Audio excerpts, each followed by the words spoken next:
Welcome to PolyCast, an official podcast of Apolyton Civilization Site. Daniel Quick, Makahlua, Imran Siddiqui, Cardamandua, with guest co-hosts Provost Harrison, Wittlich, dojoboy. All I can do is that's all that's coming through from my end. Sounds like me when I'm talking to my wife. Hello, everyone, and welcome to episode 65. We're joined here today with Makahlua. Hello, Wittlich, good morning. Imran Siddiqui, hello, Rich, Hello? Daniel Quick, hello all. and I'm dojoboy.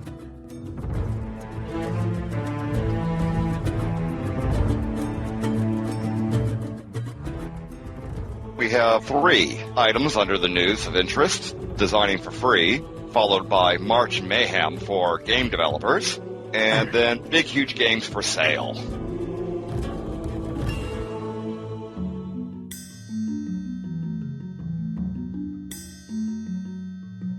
Here's what's been making news in the Civ community.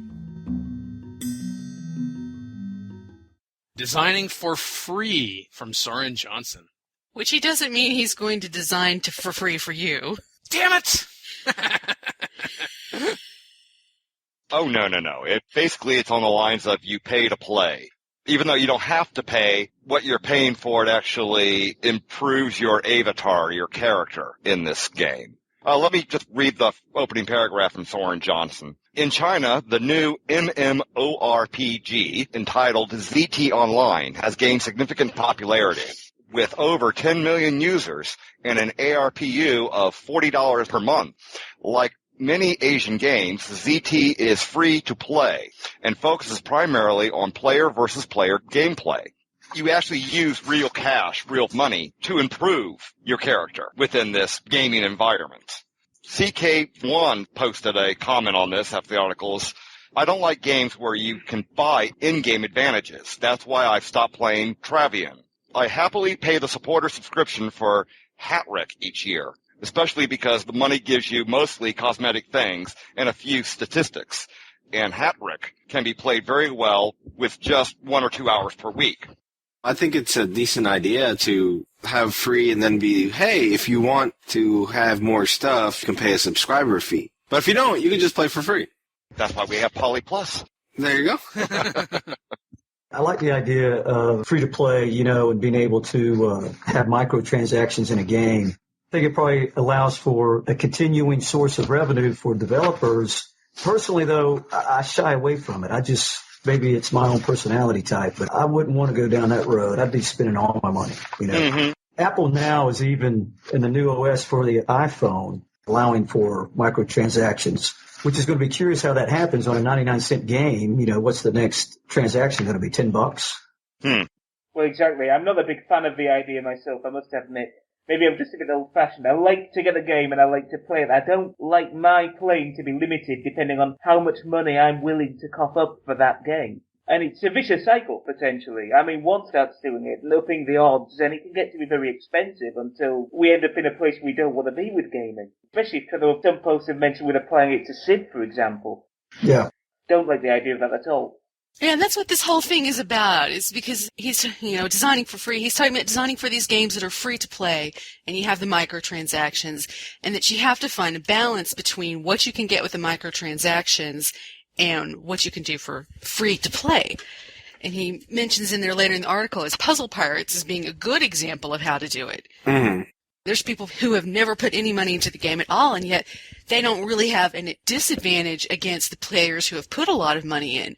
Because most of the stuff that you use the doubloons, the microtransaction money for, not everything, but a lot of things are just cosmetic. Basic things that you need to do in the game to get ahead in the game are all free. So if you want the extra fancy shiny sword or something, you can have that. And the other thing about Puzzle Pirates is items that you are able to purchase in-game often require both types of currency. The currency of money and then also the currency of time. This time spent actually playing the puzzle games. So with this dual currency system, what happens is, as Soren says, is there's a natural market dynamic keeping the two sides balanced, quote unquote. So you got $1,000 to spend and someone has spent 1,000 hours playing the game. you need each other in order to be able to buy those items. I like that balance between the two types of currency and also the type of items you can buy. Some are cosmetic and some actually affect the gameplay.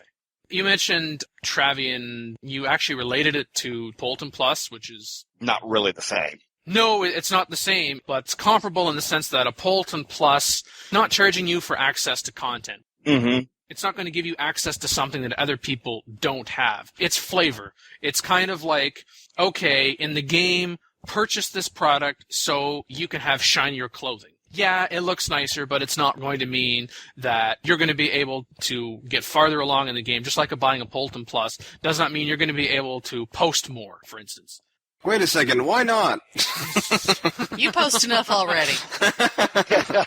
The interesting about Travian, which is a massive multiplayer online strategy game, not only does it offer access to better products, but it unlocks an improved interface to make playing the game more efficient. So it's not like, oh, you don't like the default style on Apolyton's forums? Well, buy Plus and you can have access to all of these different templates. I mean, that would be a comparable thing. Actually, from what he says in there in the article, it's almost more like buy Poly Plus and we'll actually let you send a private... like a basic thing, because what it's talking about in there, his example is about a build queue. You can't even put a build queue in unless you buy the Plus thing. And that's just, Yeah.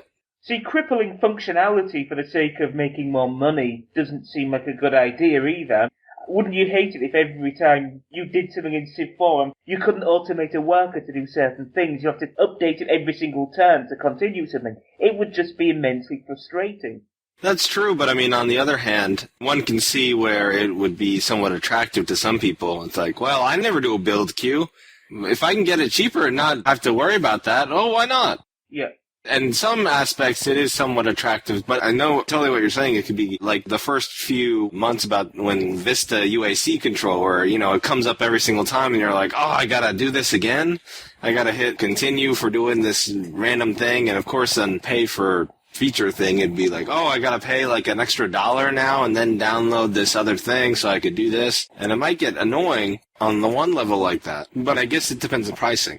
I think Soren knew that this was going to be on PolyCast because to some degree addresses our initial response in that third paragraph where he talks about Westerners being a little bit appalled by this, but in Asia where they're looking at a lot of piracy, that this is one attempt they've made to restrict it. I like that because it gives us a perspective on culture. And also I like that because of, I don't know if any of you guys read the book Tipping Point by Maxwell Gladwell, I think, or something like that. Where he talks about manipulating the environment to get the results you want, which is interesting for me to see things like this kind of taking place, even though they're diabolical. One of the reasons why developers like MMORPGs is that, hey, you gotta pay every month, and if you want to play, you have to sign in with your person and log in. You can't really pirate it, necessarily. You can probably pirate the underlying disc or whatever, which is, what, $30, $40, but then you gotta pay the $10, $12 a month in order to play it, and you're gonna log onto a server every time you play the game. It makes sure that people don't pirate, and I think a lot of it seems like, especially as broadband usage increases, as a lot of games want to get involved with, hey, you got to log onto the internet every once in a while, just so we can see that you're not pirating games. And I think you're right. In the West, maybe some people are appalled by it because of privacy concerns. Yes, I mean, I'm really opposed to that idea going that strongly in that direction, because for the game, I want to be able to play it without having somebody snooping into what I'm doing all the time. Tells you something about how good the Puzzle Pirates model works, because they have 2 servers that are the regular subscription type where you pay like $15 a month, but they have 4 that are the other kind, the dual currency. The free? Yes. They're getting far more people to try it and stick with it and keep going than they are with trying to get people to pay $14 a month, even though some of these people are probably paying more than $14 a month buying the other currency. The 2-track model actually may end up paying off for companies like that too, because people will buy this little currency stuff piecemeal by piecemeal, not realizing that they're spending actually $20 a month. Exactly. This whole thing, it's a slippery slope, actually, because I was involved on certain online games where you pay for the extra. And at first you pay a little money here, a little money there, but then you realize you've ran out of gold, if you will, or gold doubloons or whatever the game uses, that you end up going to pay even more. And you start adding up how much it's costing you after you've been playing it for 6 to 8 months. You're like talking $200 or $300. nickel and dimes you to death. I remember on that article reading a post from a particular person who replied called Louis B. and saying he spends $200 a month for something called... Oof. Hang on a sec, I'm trying to remember the name. It was... No, I've lost the name now. I didn't write it down. But there was something he was using, a similar version for Civ 4, if you were to pay $60 to $100 a month, and I thought, that's ridiculous. I saw that. It's like, come on. Doesn't matter how much money you spend on these games, there's always some yahoo in there that'll be spending more than you. Yes. So any bonuses you actually get is going to be counterbalanced by someone else breaking the bank.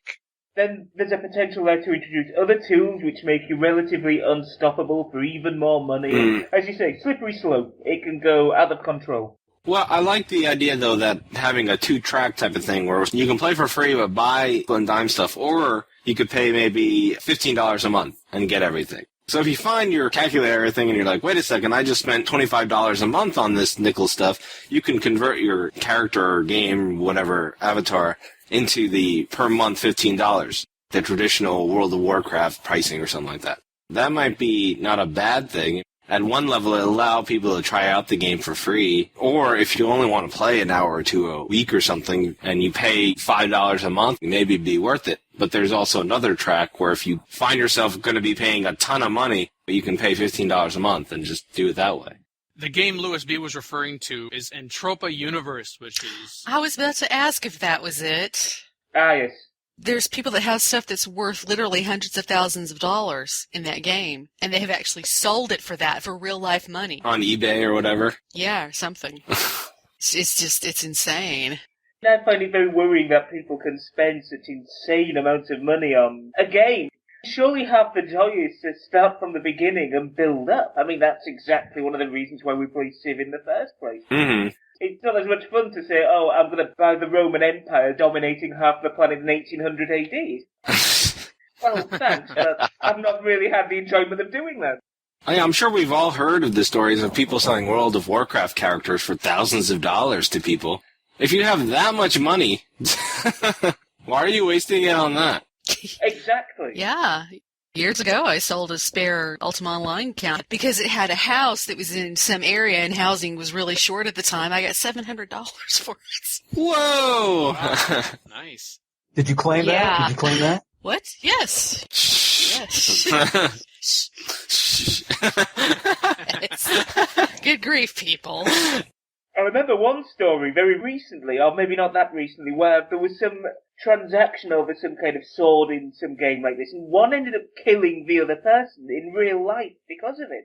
Oh, yeah, that just happened. Yeah. Well, that's just not playing with a full deck. In more ways than one. Well, that's the thing with people killing each other over Dungeons & Dragons when it was first out. Someone jumping off a roof thinking they can fly. Yeah, or people going out and killing other people because they killed people in the game and they want to know whether that would actually kill somebody in real life. Right. It's like, okay, yeah, that's obviously the game's fault. Yeah, some people just get a little too invested in these things, and which is why, I think a lot of the pay for stuff might get a little out of hand. Someone gets too addicted and they start spending, like, say, $200 a month and think, well, no big deal. It's like a gambling addiction, if you will. Yeah. You get hooked into it and, yeah. Yeah, made even more slippery slope. And we spend a lot of money on all types of entertainment. It's just bizarre for us to understand. Yeah. With those kind of addiction things, even that dual currency system in Puzzle Pirates, if someone has the money or at least is able to get access to the money, say, through credit and then is spending all of this time playing the game, that's true, that's not going to be able to address that. But on the microtransactions to begin with, as Troy mentioned at the beginning, in the ZT Online, they've got 10 million users, ARPU, average revenue per user of $40 a month. Yeah, it's ridiculous. So it's not that every user is spending $40 a month, and then you start doing the math, and it's kind of like... You'd have the users spending nothing if the other guys are spending $120 or something dollars a month. Exactly. The thing about ZT Online, selling items, the items are attached to the owner. You can't, once you have them, you cannot separate them, so you don't have that. But the way in ZT Online, the way to gain equipment, is where you pay real money to open treasure chests. But they are in-game slot machines, as Soren says, because these chests only have a small chance of producing something useful. And finding the best equipment often requires opening thousands of chests. And then as a further incentive, every day the company awards some other kind of award on the person who purchases the most chests. Oh. So I'm like, okay. That is quite a clear definition of gambling. Yes. Yeah. Oh, absolutely. There's no interpretation there.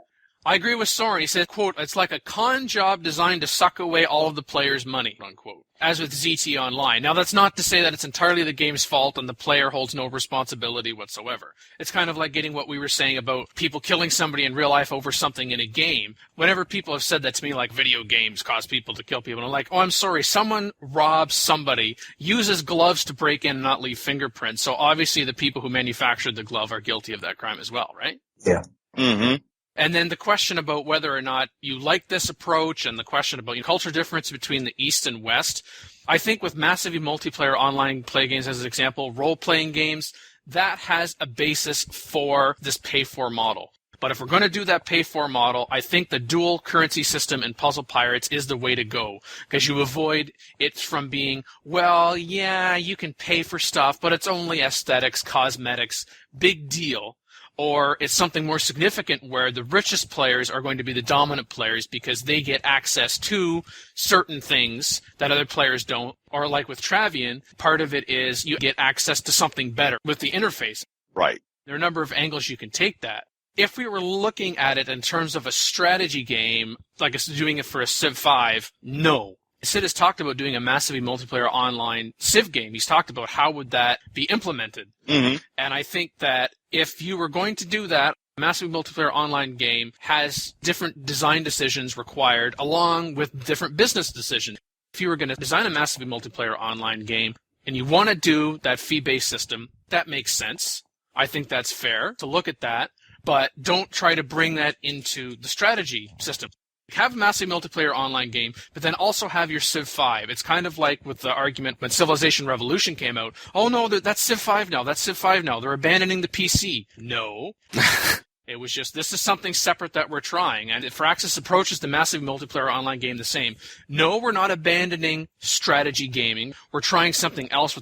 And then if they do that, the Puzzle Pirates model is the way to go. As far as the concern about, the people wanting to be able to buy a boxed game and it's got everything in it, yes, we're doing that, but it just seems to be a natural evolution of, okay, you've got the game, now there is expansion packs. Okay. There have been some cases, say with Civilization Revolution, where some of the downloadable content or DLC has been paid for. Some of it's been free, right? You're tempting people with the free stuff, and then it's like, oh, if you like this free stuff, then you might like this pay-for downloadable content. A lot of games now are going to downloadable content. A lot of games are testing that out, especially like some role-playing games where they'll add different areas that you can download. It seems to be something that is continuing onward, and you might see in games in the future a little bit taking a page from this type of free-to-play, pay for other stuff is maybe the original game will be $40, but then, oh, look, we have this other area where you can buy for another $10 or something like that. Yeah, there are people who are interested in that. They're going to pursue that. The other thing about downloadable content is what makes it, I think, a little bit more interesting to developers is, well, you do a downloadable content, you go online to get it. And guess what? They can verify if your game is actually legit as well at the same time. So I think that's why they really like it, because they oh, look, this can cut down on piracy. And you could also do that with, oh, here's the latest patch to the game. Oh, you pirated the game? You shouldn't have done that. And what's one of the reasons why you shouldn't have done that? Here's a practical consideration for you. You're not going to be able to play with who knows how many people. It's not because they know you pirated the game directly. It's because you don't have the latest patch. And then if someone says, well, go get the latest patch, you're going to be like, Oh. So that's what his problem was last week. I can't play tonight, guys. But the objections that people have to it, now not everybody does this, but I have antivirus software. I pay for the software, but I also pay every year. It's on a monthly fee, but I pay every year to continue to have that software be updated with the latest definition files. And it's also true that if you don't pay the subscription, it's not just that you can't get access to the updated definition files anymore. The software itself stops working. I don't think the software should stop working. I think it should be you don't have access to the latest stuff. There is room for this system, even in a Civ, and that's part of the reason why I raised this issue was because Sid had talked about a massively multiplayer online game.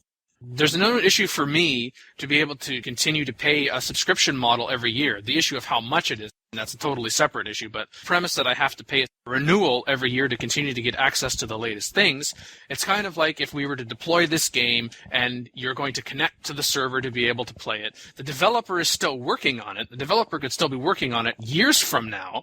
And so just like with the antivirus companies, they're still out there. They're finding the latest threats. They're neutralizing the threats. They're communicating and they're distributing that.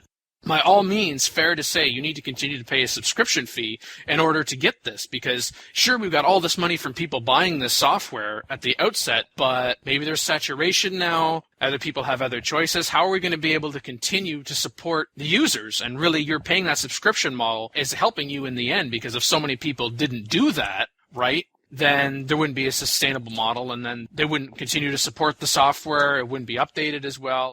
I think the problem I have, maybe being a bit old-fashioned in terms of how I like to play my games, but I wouldn't be very keen on the idea of having to pay once and then pay again every year. One, I think it's pushing people towards piracy, because people are going to go, well, if you're going to be that cheeky with me, I've got to have less respect with you. I think there's a difference we need to distinguish between, for example, an antivirus package.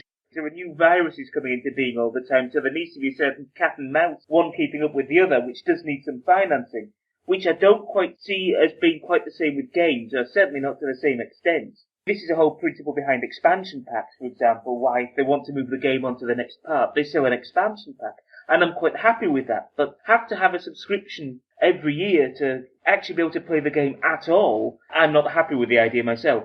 If they were going to do something like that with a Civilization 5, I would agree. Yeah. If it's going to be, they say it's a Civ, it's a massively multiplayer online game, it's based online, and this is the way it's going to be from the outset, it's not something that I'm interested in either. Yes. I don't object to it. Well, it's a very different model of game altogether, isn't it, if they're making a game of that route? Exactly. Some of the games that Soren talks about, part of it's implied that there is some software that you do install as a base. Some others, I think, are just right through your web browser. The only thing that kind of makes me cringe a little bit is, what if for whatever reason, the company shutting down would be the ultimate thing, but what if they decided, we're not going to support this game anymore? You've been paying for this software all of this time. Everything is residing on the server, or at least some of it. Yep.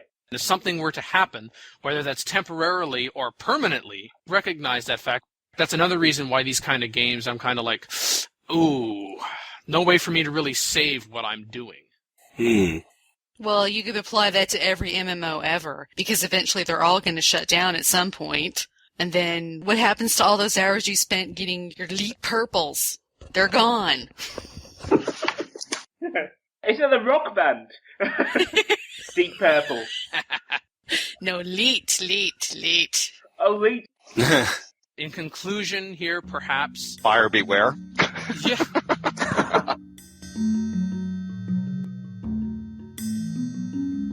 Hosted by Ginger Ale over at Civilization Fanatics Center. The Escapist, an online gaming magazine, is holding a March Mayhem tournament pitting 64 game studios against one another in a format that all basketball fans will recognize. A 4th division bracket where each game developer gets seeded or ranked compared to others. Individuals can then vote for each matchup, choosing between one of 2 studios and allowing the winner to advance. Last year, Turbine Incorporated beat out Harmonix in the final. In the 2009 version, Firaxis, designer of the Civilization series, was seeded 6th in the Western Division, facing off against the 11th-ranked Bungie, creators of the Halo series. Keep in mind that you need to have an account there in order to cast your vote. The top seeds are Activision Blizzard, Ubisoft, Turbine, Nintendo. Good luck to Firaxis. My main question on this is, why is Firaxis seeded in the Western Division? Yeah, that was a question that some people had. What I should have done is I should have read the thread on the Escapists, because they have a March Mayhem forum, and there's one thread that had about the rules. And if I had read that yesterday, I could have saved myself time, because what I did is I went through all of the companies in the Western Division and looked up where they were headquartered. Tried to figure out if they had a U.S.-based office, when in fact the answer was right in that thread, which I found this morning, and I said a bad word. So the answer from the brand manager for the Escapist, Jeff Spinwiz Palumbo, Quote, the divisions are just title placeholders, so there aren't 4 brackets that look exactly the same. That would be too confusing, unquote. And it's not confusing now. I thought it was Firaxis's fans just traveled well. There you go. Hey, hang on a second. You're still west compared to us in Europe, so, you know. There you go. We could be the east, you see. First of all, Dan, you have way too much time on your hands. Secondly, anyone who has followed the NCAA tournament realizes that everyone doesn't get slotted into the exact areas in which they're in. In fact, this year, the top 4 teams all come from the East, so someone has to go to the West. They need to sell those bracket names to corporate sponsors. There you go. That's what they need to do. Get rid of that East-West. Oh, so then we'd have the NVIDIA division and the ATI division. And There you go. Now, Dan, when you read it, were the seeds also done randomly, or did they actually try to make it, you know? I didn't see anything specific about that. I think part of it, at the very least, is based on last year's performance. If there were companies that were in there last year... Oh, because I don't get why Sega is rated 9 in North Division. It's Sega, damn it.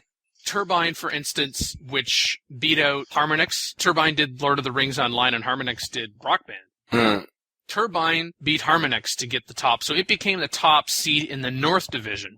Whereas Harmonix, it was second, right, in the overall competition. It got second in the East Division, even though it performed better than the top seed in the East Division. Wait. So I honestly don't know how they did that. Did you just say that Turbine won it all last year? yes. Yes. Like the entire thing? Yes, I did. Oh, fuck this thing then.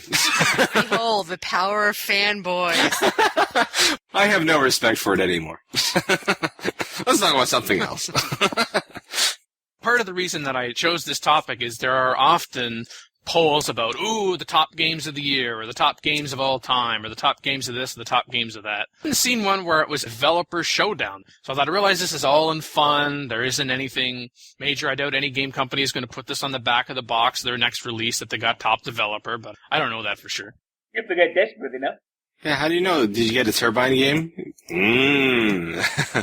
So I don't know how that they were ranked. I don't know, for instance, why Firaxis was rated 6th in the West Division and Bungie was rated 11th. But what I then tried to figure out was, how did Firaxis end up against Bungie in the first round? Some people in the thread were like, 2 of my favorite game developers, or they're the developers of 2 of my favorite series. I shouldn't have to make this decision so early on. And, well, if we could figure out how they decided on the seeding, then the next part makes sense. What happened? In each division, the first-ranked developer went up against number 16 at the bottom of the division. So 1 went against 16, 2 went against 15, and so on. Yeah. Down the list. So there is consistency with that, but it still doesn't explain how they exactly got the seeding in each division. The advantage of recording this now is just the timelines worked out very nicely, because we're able to say whether Firaxis won or not, and the answer is no, it did not. Bungie won. I figured. Halo. Boo. However, it was very close. Firaxis had Advanced weaponry. Firaxis had 1,220 votes, and Bungie had 1,313. So it was close. It was neck and neck. Somebody in the thread said that this was a thriller thread, so to speak. I suppose it ended up being that way. It was the closest. I went through and I looked at the results of all of the other divisions because, that's what I do. And... Wow. Yeah, I did.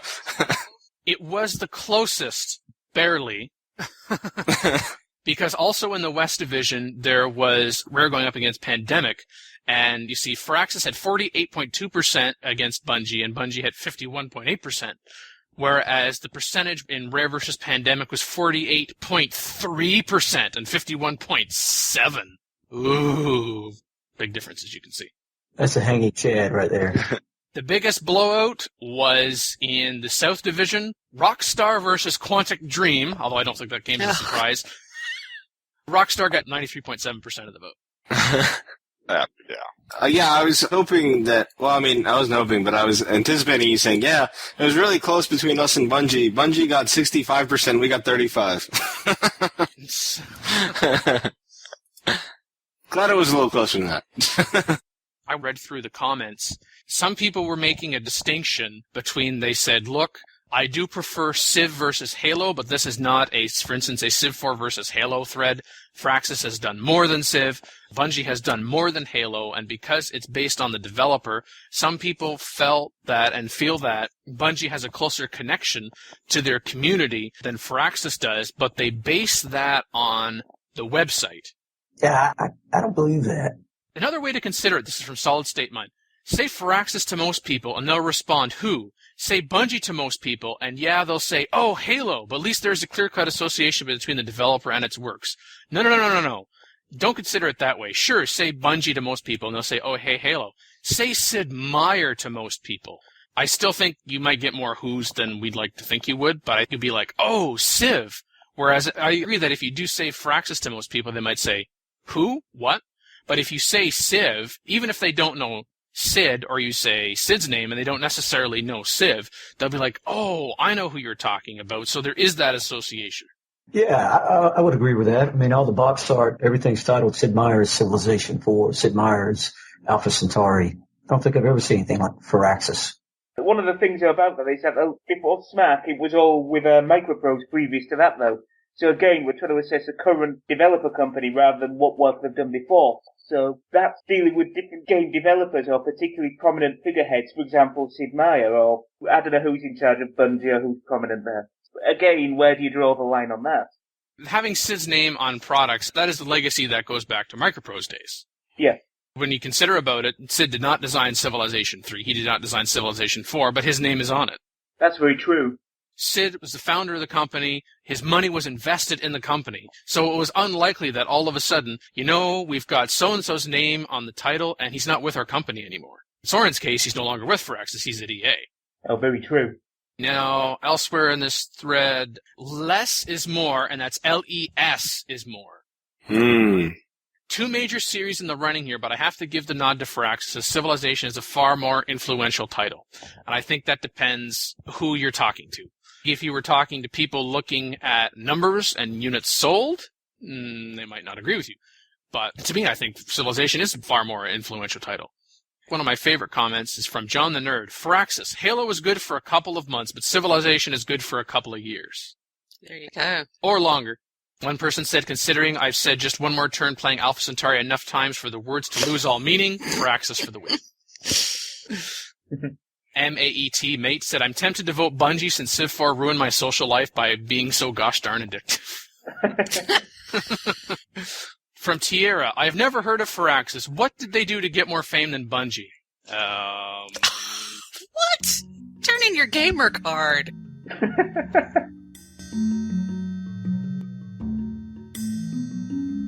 The sad news with big, huge games for sale. With everything else in the economy and people are trying to save money, cut costs, and everything else. First it was disclosed that layoffs were coming, and now word is that if the game developer is not sold in the near future, the owner, THQ, will have to close it as part of its $200 million cost-cutting measures. Big Huge Games was purchased by THQ just 13 months ago and became a wholly owned subsidiary. It was founded in the year 2000 by CivIV and Alpha Centauri designer Brian Reynolds, while at Microprose and Firaxis Games, respectively. Its the first title was a real-time strategy game, Rise of Nations, released in 2003. I guess we don't know who's offering to buy it, if anyone. Well, that's a problem. From what I can perceive, there's no real interest. I mean, the company seems to have been relatively dormant in recent time. They've had no real products that they've come out for probably a couple of years now. So, not looking good. Well, I think they were supposed to be working maybe on an RPG, if I remember right. So I don't know if they're still going to continue that at a different studio, if that property is going with them or not. Yeah, Big Huge is reportedly working on two unannounced projects. One was an RPG scheduled for release this year on the Xbox 360, PlayStation 3, and PC, as well as a separate Wii title. Did some greater searching, found out that they have disclosed a timeline, and they are looking for a buyer within 60 days. Oh, dear. Yeah. Probably the best analysis I've seen of potential buyers was in the Flash of Steel blog by Troy Goodfellow, who has been a prolific computer games writer for nearly a decade. He noted that Microsoft already let Ensemble Studios go, which of course was a huge shock considering its success. He also mentions EA is the quote-unquote obvious gobbling monster out there. But, of course, they've had recent layoffs and closures at that company, so that would be a curious acquisition. Take-Two Interactive, well, they own Firaxis, as we know, through 2K, and so they have a Maryland-based developer already, and they're not exactly in the best financial shape either to be buying anything from anybody. And then he says there's always the independent studio route, something embraced by the Ensemble refugees. This is the riskiest option, but there is too much talent for no one to take a chance on them, quote-unquote, and I think the independent route is probably their best bet. Someone had said that it was a 50-50 chance. We know what we know, but there are lots of things that we don't know, and I would say that 50-50 is the best that we're going to be able to say with that as well. As you also noted, Troy, it was only 13 months ago that THQ bought Big Huge Games, but 13 months ago, the economic outlook was a little bit different than it is now. THQ announced we've got 2 other in-house developers. We're going to be spinning them off as separate companies. But Big Huge Games is the one that they said that they are going to close if they cannot find a buyer. And 60 days, they're really being quite aggressive as part of this $200 million cost-cutting measure, which includes laying off about 600 workers worldwide. Big Huge is reported to have about 120 employees. So, yes, nothing good. THQ said the decision to sell or close Big Huge came down strictly to the numbers. They said they were looking to cut down on the number of releases annually of the types of games the studio specializes in. Now, we don't know how much THQ purchased BHG for. That was never released, but according to a filing with the Securities and Exchange Commission, it acquired BHG and 2 other firms in a cash and stock deal valued at $35.3 million last year. Some of these executives, they get their bonuses out of that bottom line, and I don't know, sometimes their motivation to cut some divisions may be personal rather than investment. You'd hate to think so, but after AIG, et cetera. Yeah. Personally, I hope that the studio would be able to be saved, or at the very least hope that their employees are able to be retained very quickly by other companies. But in this market, a lot of these people might not be retained simply because I don't think that a lot of people are necessarily buying all that many games. Someone like BR will definitely land on his feet. That's probably not going to be a very difficult for him comparatively. But I think for a lot of the other people at the company, they might have some difficulty. Yeah, I think the problem is if the company tried to go independent, it's getting financial backing to continue doing what they're doing until they have a viable release. So that could be a long time and a lot of money. And getting money from banks at the moment is very difficult. Well, they got to be getting some sort of severance package out of this, and maybe they're better off individually for a little while longer than if they were on their own. Yeah, there's no bankruptcy declaration being declared, which has actually just been in the news here in Canada recently about Nortel, people being laid off while the company has been in bankruptcy protection. So they get no severance. They do need some kind of backing from other people in the industry, whether it's another developer, publisher that's already in existence or other people branding together, because last year it was noted that Reynolds had announced, in conjunction with being purchased by THQ and becoming a wholly owned subsidiary, that they were changing direction in order to find a new audience on the Wii. He did not disclose any details about their 200 development titles, but said the company needed the deeper pockets of a big publisher such as THQ to develop them. Ooh. There is that. Unfortunately, small developers need a huge distributor in order to get their games out to a big audience unless they want to work for peanuts. And also the capital to keep going until they have a good game, not just something they can shovel onto a DVD. True. It was noted that the employers received a Work Adjustment and Retraining Notification Act notice, or a WARN, which I guess in the United States is a requirement of employers to notify of any impending shutdown if the company has 100 or more people working for it. We've already noted that. And the shutdown is impending in a 30-day period. So it could very well be that we're looking for a buyer in the next 60 days, but you could infer that after 30 days, we're going to shut it down, at least in kind of a holding pattern situation. And then if another 30 days go by and there isn't a buyer, then the doors are closed permanently. I like that it acronyms to warn, though. I'm sure that was a complete coincidence, of course.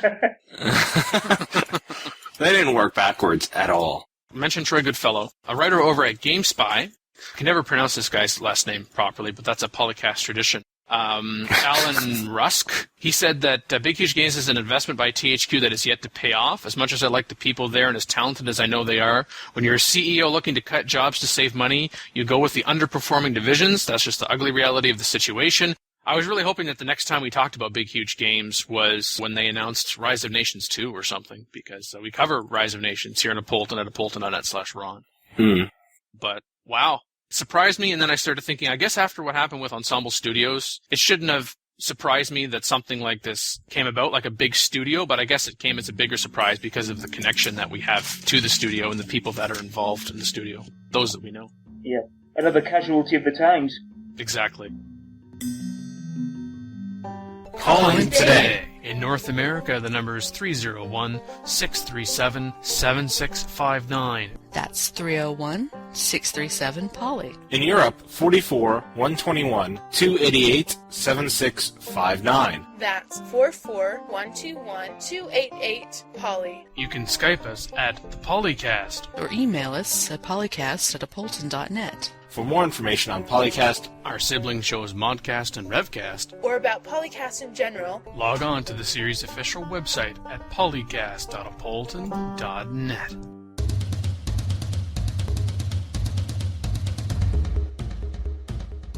I won one of the early competitions on that, Oh, on the Plus. on the Poly Plus, yeah. Because I correctly identified a bird having sex with another bird on a window. Oh. What?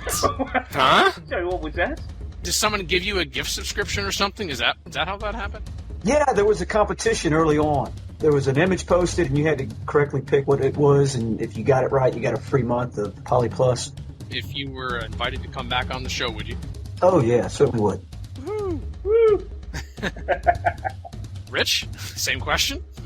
Well, I said every time no, but I still end up coming on. No, I will do it, of course.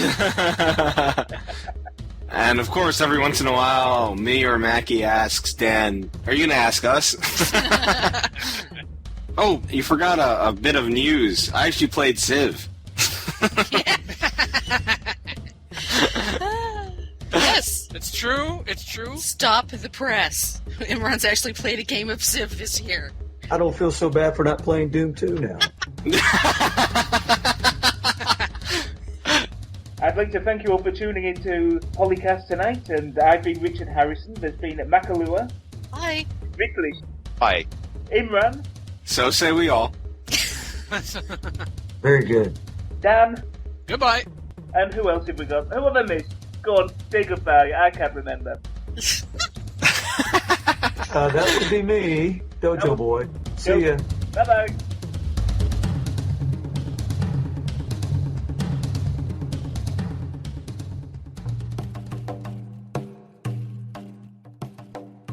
I mean, you know, where this guy might spend $200 on a game, you know, I might spend that much on, like, and... Oh, wait, That's cheap. Where do you live? When you were midway through the sentence, I thought, how much of the rest of the sentence am I going to have to bleep? Oh, boy. Most of it. We make guest co-hosts work now on the show. Just so you know. Okay. Oh, well, never mind. You know, like web-based, like Java-based puzzle privates. It's Pirates. Privates. Pirates? I don't know what I said, but I knew it wasn't the right Puzzle word. privates. Okay, Dan. Puzzle that was not intentional. Puzzle privates. those damn privates. Yar. Okay, what did you people put in your coffee this morning? Because I don't think that was sugar. Whiskey. What? A little thin of fiber.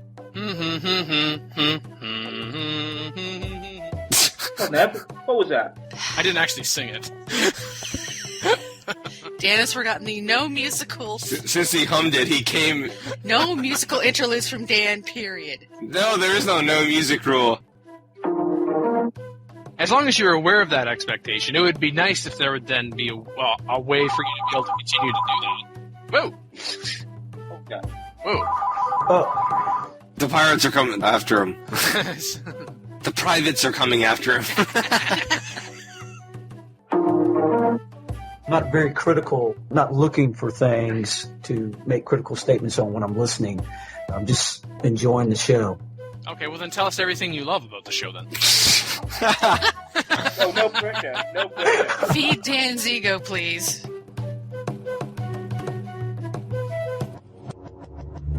Record date? March 21st, 2009. Civilization 4, Warlords, and Beyond the Sword sound clips, copyright Take-Two Interactive. Copyright 2009, Apolyton Civilization Site at apolyton.net.